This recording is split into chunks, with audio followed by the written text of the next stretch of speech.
indianews7.com में आपका स्वागत है। आइए शुरू करते हैं आज की खबरों का सिलसिला।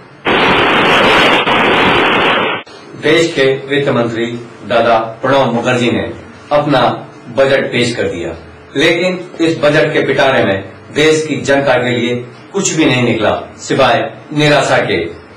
प्रणब दादा के बजट ने जनता को जो सबसे ज्यादा परेशान किया वह डीजल और पेट्रोल की महंगाई बढ़ाकर किया। दादा के बजट ने ₹2.67 पेट्रोल पर और ₹2.58 डीजल पर बढ़ा दिए हैं। डीजल और पेट्रोल ये वो वस्तुएं हैं जिन्हें रोज एक आम आदमी से लेकर बड़ा आदमी इस्तेमाल करता है। डीजल और पेट्रोल के सहारे ही सारे देश में माल के आवाजाही होती है।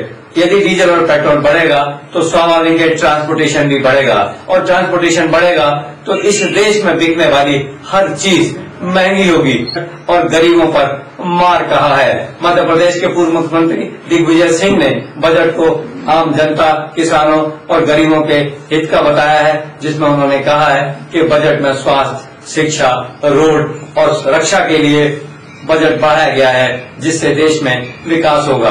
इस शहर और ग्रामीण में अंतर कम होगा। वहीं मध्य प्रदेश के मुख्यमंत्री शिवराज सिंह चौहान ने इस बजट को अनुपयोगी, गरीबों पे मार और महंगाई को बढ़ाने वाला बताया है। बजट जनता की आशाओं पर तुषारापात है, विशेषकर इसलिए कि कई दिनों से महंगाई की चर्चा चल रही थी और उम्मीद ये थी कि महंगाई से राहत दिलाने के लिए केंद्र सरकार कोई बड़ी पहल करेगी। लेकिन पहले फर्टिलाइजर के दाम बढ़ा दिए गए, यूरिया के दाम 10% पहले ही बढ़ा दिए गए थे, जिसके कारण किसान की कमर टूट गई थी। और अब डीजल और पेट्रोल पर उत्पाद शुल्क बढ़ाया गया है।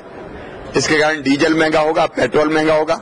डीजल का उपयोग किसान भी करते हैं और डीजल की जो दाम बढ़ते हैं उसका प्रभाव बाकी सब चीजों का दाम बढ़ाने के लिए होता है, क्योंकि ट्रांसपोर्टेशन का खर्चा जो बढ़ता है उसके कारण अप्रत्यक्ष रूप से सभी जरूरी चीजों के दाम बढ़ने का काम होता है। कोयला और महंगा हुआ है और महंगा कोयला बिजली को भी महंगी करेगा। सीमेंट महंगी हुई है, उसका उपयोग भी आम आदमी मकान बनाने के लिए करता है। स्टील भी महंगी हुई है और इसलिए कुल मिला के ये बजट महंगाई बढ़ाने वाला है। इस तरह कुल मिला के न तो मध्य प्रदेश के सरकार के बजट ने प्रदेश की जनता को कुछ दिया है और न ही केंद्र सरकार की बजट ने जनता को कुछ दिया है। दोनों ही सरकारों के बजट से कुल मिला के आम आदमी को निराशा ही हाथ लगी है। भोपाल की नवयुवक हिंदू उत्सव समिति होली के पर्व पर होलिका दहन में कूड़ा व कचरा उपयोग में लाने की अपील कर रही है। साथ ही समिति यह भी अपील कर रही है कि हरे भरे पौधों को जलाने की जगह पौधे लगाए जाएं। साथ ही उन्होंने यह भी अपील की है कि सूखी होली खेलकर जल संरक्षण करें। राजनीति के भी अजीब अजीब रंग और रूप होते हैं। मध्य प्रदेश सरकार में इसका एक अनूठा रंग कल देखने को मिला। मध्य प्रदेश सरकार के कभी गृह मंत्री रहे हिम्मत कोठारी, जिनके इशारे पर मध्य प्रदेश सरकार का सिपाही से लेकर डीजी खड़ा रहा करता था, उनके आदेशों का पालन किया करता था।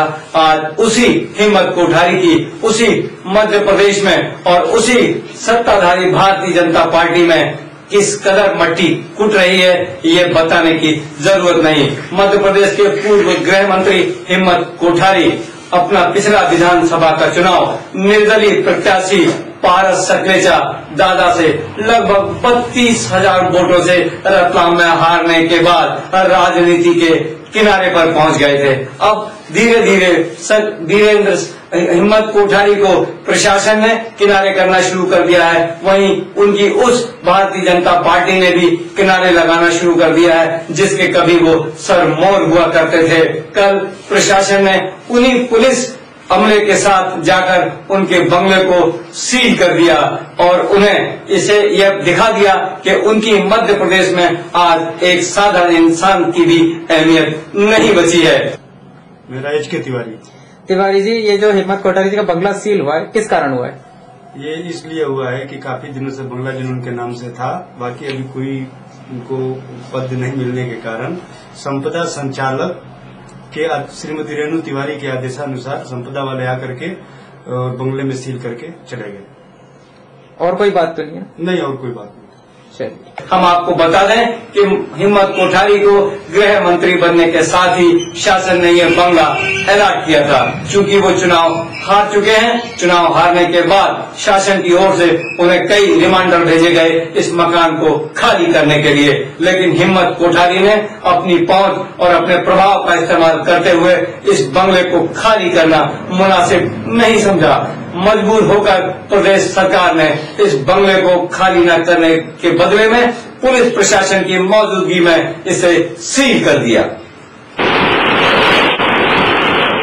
राजधानी पुलिस एवं जिला प्रशासन ने होली पर सुरक्षा व्यवस्था बनाए रखने हेतु वाहनों से सड़कों पर पेट्रोलिंग की। शहर की सड़कों पर अनेक वाहन सायरन बजाते हुए गुजर रहे थे।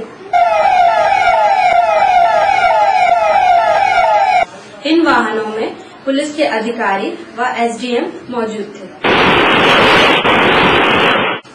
मध्य प्रदेश की राजधानी भोपाल में कल मैकमोहन मोटर्स शोरूम एजेंसी पर नगर निगम के अमले और एजेंसी के कर्मचारियों के बीच मुवाद हो गया। मुवाद इतना बड़ा कि वह मारपीट में बदल गया।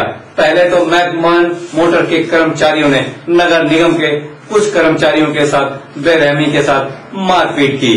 निगम के कर्मचारी पिटने के बाद वापस लौट गए, लेकिन कुछ ही देर बाद वो पूरी तैयारी के साथ मैकमोहन मोटर्स पहुंचे और वहां उन्होंने पहुंचकर मैकमोहन मोटर एजेंसी के बाहर खड़े जितने भी वाहन थे उनमें बुरी तरह से तोड़फोड़ करना शुरू कर दिया। कई गाड़ियों के कांच तोड़ दिए, वहीं कई आलीशान और महंगी कारों को तोड़ कर उन्हें पत्थरों से तोड़ा, लाठियों से तोड़ा और इन कारों को क्षतिग्रस्त कर दिया। हम आपको बता देना चाहते हैं कि मैकमोहन मोटर्स के कर्मचारियों और नगर निगम के बीच ये विवाद जगह पर अतिक्रमण को लेकर हुआ है। नगर निगम ने इस मोटर कंपनी की जमीन को खाली करने के लिए नोटिस दिया था, क्योंकि कंपनी ने ये भूमि कृषक उपयोग के लिए खरीदी थी, लेकिन कंपनी के लोगों ने इसको व्यावसायिक रूप में इस्तेमाल किया और कुछ हिस्से पर अतिक्रमण भी किया।